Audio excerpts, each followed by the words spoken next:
ఆషాఢ శుద్ధ ఏకాదశిని తొలి ఏకాదశి అని, శయన ఏకాదశి అని, ప్రథమ ఏకాదశి అని అంటారు. ఈ రోజు నుండి కార్తీక శుద్ధ ఏకాదశి వరకు శ్రీ మహావిష్ణువు పాలక్కడలిపై శయనిస్తారు.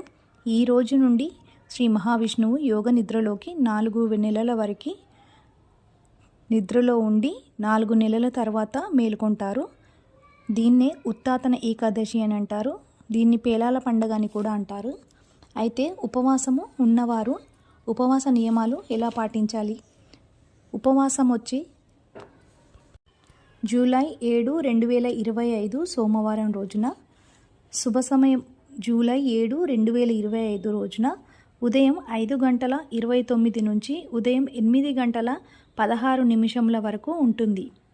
ఉపవాసం విరమణ చేసేవారు ఈరోజు జూలై 6వ తారీఖు సాయంత్రము అల్పాహారం తీసుకొని మళ్ళీ మరుసటి రోజు అంటే జూలై 7, 2025 సోమవారం రోజున ఉదయం 5:29 నుంచి ఉదయం 8:16 లోపు ఉపవాస విరమణ అనేది చేసుకోవాలి.